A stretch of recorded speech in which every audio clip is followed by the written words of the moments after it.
Iba't ibang pagsubok ang kinakaharap ng ating bansa sa kasalukuyan, hindi pa rin tayo dapat mawala ng dahilan upang magsaya. Last week, ang matagumpay na pagkapanalo ni Manny Pacquiao sa Puerto Rican boxer na si Miguel Cotto ang hinatid namin sa inyo. Ngayong linggo, isang Pinoy na naman ang nagbigay parangal sa ating bansa. Si Efren Peña Florida na kinilala bilang CNN Hero of the Year. Si Efren ang nakaisip at nagsimula ng Kariton Classroom na unang naglakbay sa Cavite para magbigay ng libreng edukasyon sa out-of-school youth.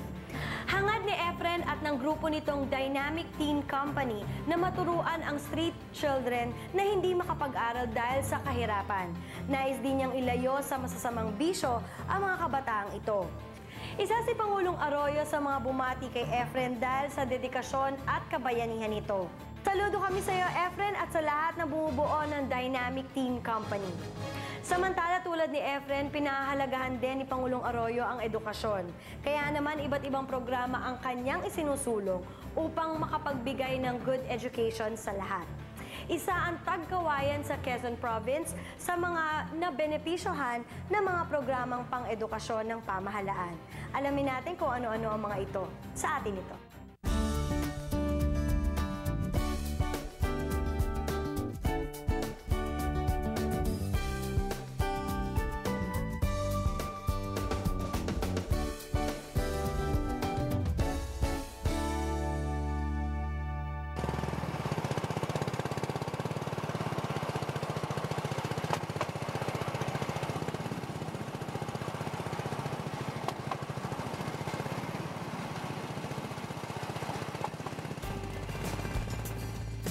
Ito ang bayan ng Tagkawayan sa lalawigan ng Quezon. Pinakadulong bayan ng lalawigan, nasa pagitan ng Camarines Norte at Camarines Sur. Sa nagdaan ng mga panahon, naging mabilis na ang pagpunta sa bayan ng Tagkawayan dahil na rin sa maayos na kalsadang nagawa dito. Mula sa lungsod ng Lucena, 3 oras pa ang pagbiyahe patungong Tagkawayan. Mabilis at ligtas dahil sa maayos na Quirino Highway. Kasalukuyan kasi nag-inventory kami ng mga nasira. Nung lahat na nasira nito nakaraan, 2 bagyo, Ondoy, Piping at saka Sante. Bali 3 bagyo nga yan. Bagamat hindi naman masyadong grabe dito sa aming distrito. Pero nagkaroon kami ng inventaryo at kung mayroon namang maliliit na kasiraan lang sa barangay at kaya na naming tulungan sa pamamagitan pa rin ni Congressman Tanyala, ay tinutulungan na lang namin. Hindi naman pagkaminsan kung may mga source naman kami makukuha doon sa Tagkawayan at mayroon naman kaming napapakiusapan dyan na source na kukuha para sa pagsasayos ng kalsada, ay tinutulungan na lang namin at ginagawa na lang namin ng paraan upang sa ganun ay tuloy-tuloy na magamit nila yung mga kalsada. Pangunahing programa ng Panguluhang Arroyo ang pagtatayo ng sapat na silid-aralan sa buong bansa. Isa ito sa mga SONA projects na natupad na. Dinalaw namin ang San Isidro National High School sa bayan ng Tagkawayan. Ayon kay Ginang Jeremias, malaking tulong ang dagdag silid-aralan na naipagawa ni Pangulong Arroyo. Malaking-malaki pong naitulong niyo na dinagdag yung mga classroom dito sa aming paaralan. May nabigay po silang 2 classroom nung una. Dati po ang paaralan po dito ng San Isidro ay Barangay High School lang po. Dati po ang aming pong paaralan dito ay improvised classroom po yun. Yung po ay dati yari sa mga kawayan at ang bubong naman po ay anahaw.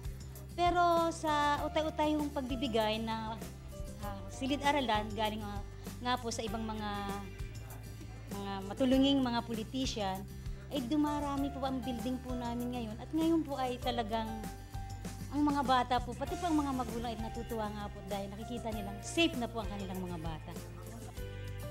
Ganito din ang naging sitwasyon sa Santa Cecilia Elementary School, kung saan siksikan ang mga estudyante sa iilang silid-aralan na kapag minsan ay binabaha pa dahil sa katabi nilang ilog. Ngunit dahil sa bagong silid-aralan, naging maayos na ang kanilang pag-aaral. Malaki po ang naitulong noon sa mga bata dahil ang mga bata sa halip na magsiksikan sa isang classroom ay lumuluwag-luwag ang kanilang. Ayon pa kay District Engineer Ronel Tan, tuloy-tuloy ang programa ng pamahalaan sa pagtatayo ng karagdagang silid-aralan sa mga lalawigan. Sa mga school sa Santa Cecilia, sa San San Isidro at sa ilang pang paaralan doon sa ano.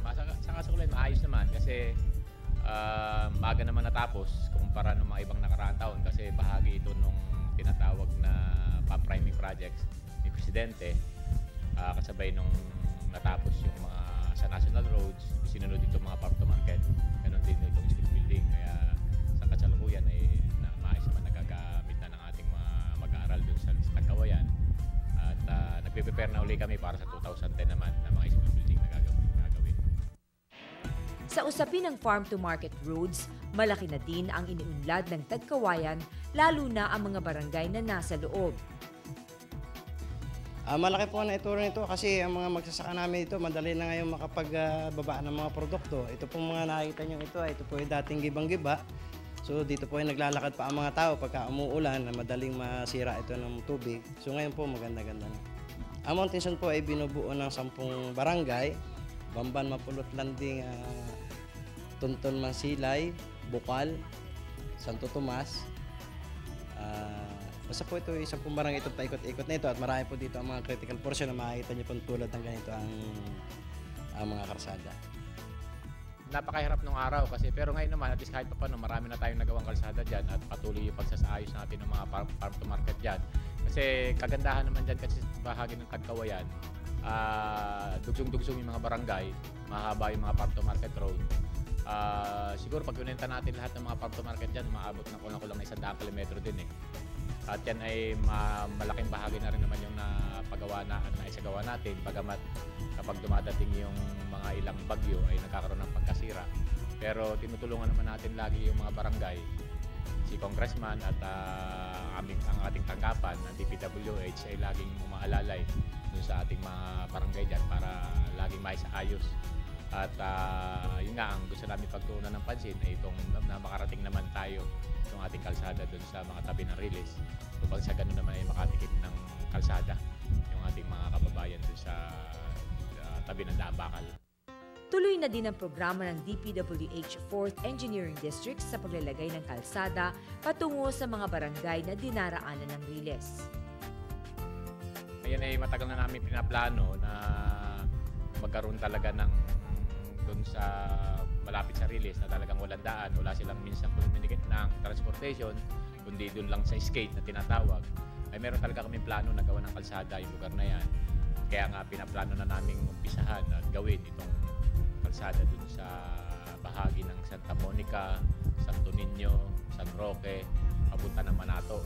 Ay pagka nakarating tayo ng Manato, ayan, tabi na ng release yan. Makikinabang ng lahat, halos lahat na nasa tabi release ng mga barangay, Katimo, Sigiwan at ilang pang barangay na nandyan, yung tawagan na San Mandelcar na yan, ay makikinabang at yan ay matagal na rin namin nais mapagawa dahil alam din naman namin na yung hirap ng mga tao sa lugar na yan. Serbisyong publiko naman ang hatid ng malinis at sapat na patubig para sa mga mamamayan ng Tagkawayan. Ito ang naging sentro ng paglilingkod ni Engineer Carlo Eliazar na kaagapay ng mga taga-Tagkawayan.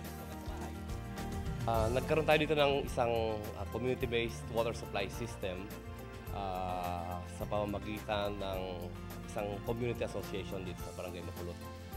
Ang naging sistema ay yung community mismo yung nag-identify ng problema, yung ang tawag sa asosasyon na yun ay Makarday.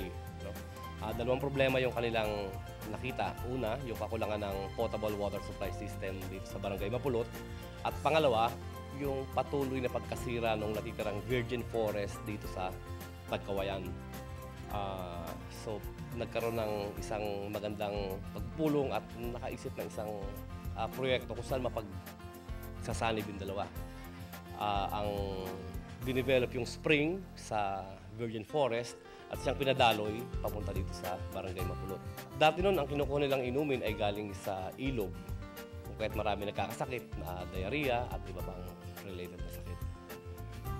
So yung nakakuha ng 3 milyong pisong grant mula sa embassy ng Japan at yun ang ginamit upang makapagpatayo ng 2 tangke at yung tubo hanggang dito sa sentro at maging hanggang sa Mapulot National High School. Ang pagtutulungan ng pribadong sektor at pamahalaan ay isang magandang halimbawa ng pagkakaisa tungo sa maunlad na bayan.